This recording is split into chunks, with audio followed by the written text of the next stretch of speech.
하나님의 말씀 봉독하겠습니다. 마태복음 25장 46절입니다. 마태복음 25장 46절입니다.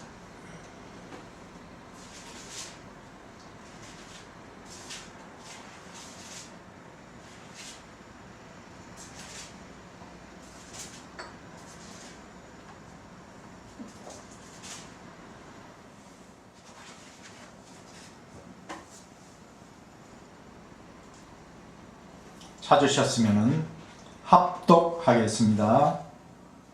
시작. 그들은 영벌에 의인들은 영생에 들어가리라 하시니라. 아멘. 오늘 이 시간에는 천하보다 귀한 구원, 이러한 제목으로 하나님의 은혜를 함께 나누고자 합니다. 제가 먼저 질문을 하나 드리겠습니다. 가장 큰 가치 전도는 무엇이라고 생각하십니까? 여기에서 전도라고 하는 것은 거꾸로 뒤바뀐 것을 말합니다. 그러니까 가장 크게 가치가 거꾸로 뒤바뀐 것은 무엇이라고 생각을 하십니까? 아마 이 부분에 대해서 생각을 하신 분도 계실 것이고 생각을 아마 안 해보신 분도 계실 겁니다. 저는 이 문제를 상당히 오랫동안 생각을 해봤습니다.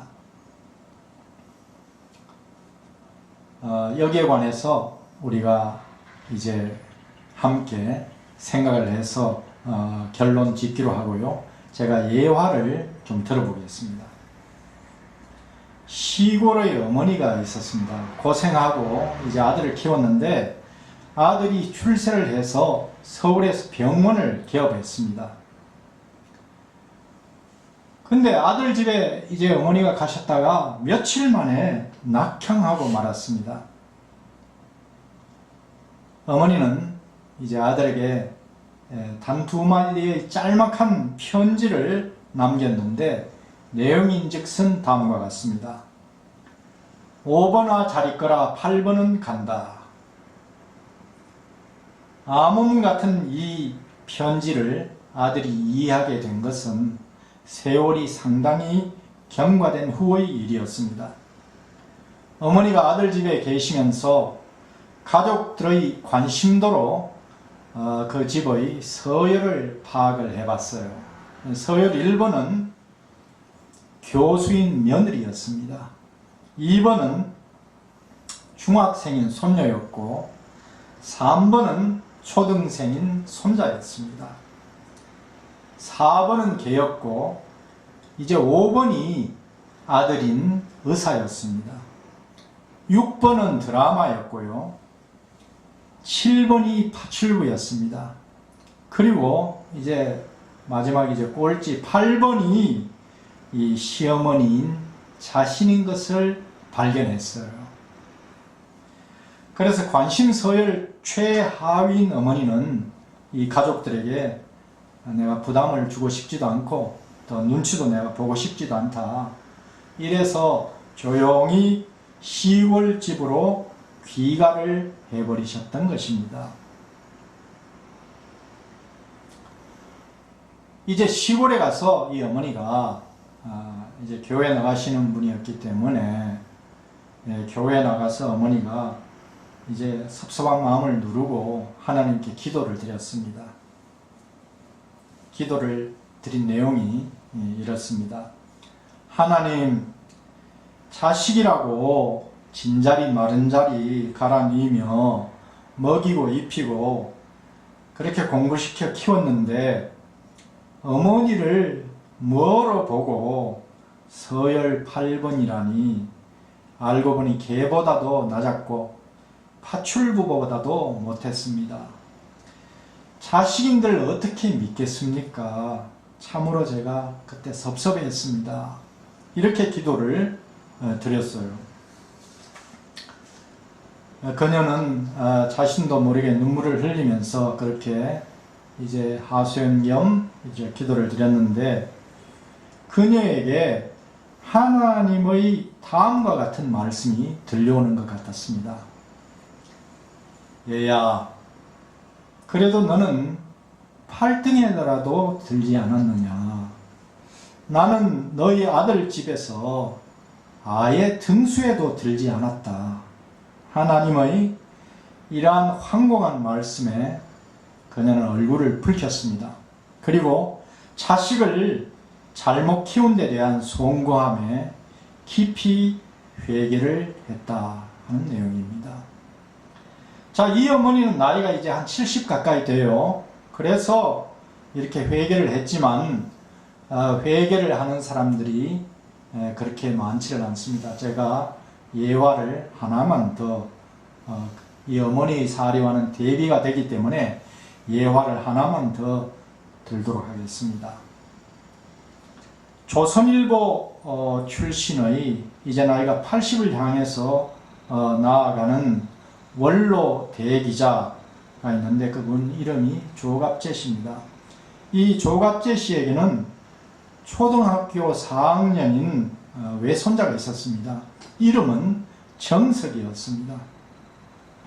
이제 이 대기자가 기고를 여러 군데 이제 해야 되기 때문에 원고 작성에 골몰하고 있는데 갑자기 대성통곡하는 외손자의 울음소리가 들려왔습니다. 이게 도대체 무슨 병고인가 하고 놀라 뛰쳐나가보는 할머니에게 저 할아버지에게 이 조갑재 대기자에게 할머니가 그러니까 조갑씨 아내가 이렇게 웃으면서 다가왔어요. 하는 말인즉슨 이 정석이가 키우는 애완동물 그 애완동물이 있는데 그게 도마뱀이었답니다.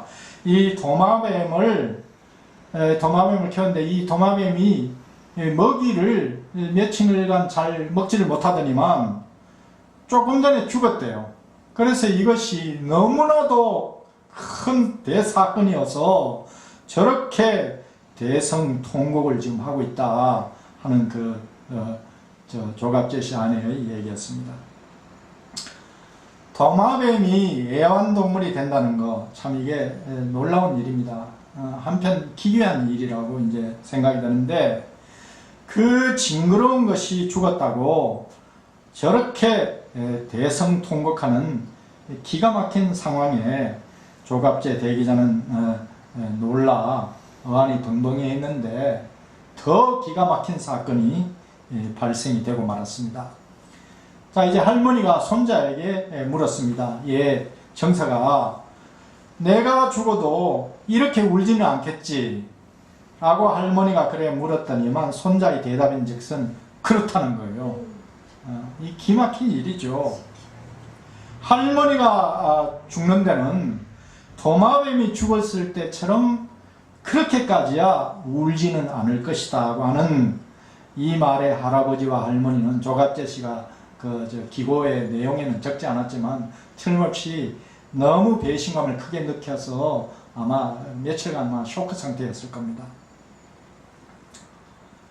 자, 질문 드립니다. 여러분들에게 있어서 하나님의 서열은 몇 번입니까? 아마 마음속으로 대답을 하실 겁니다.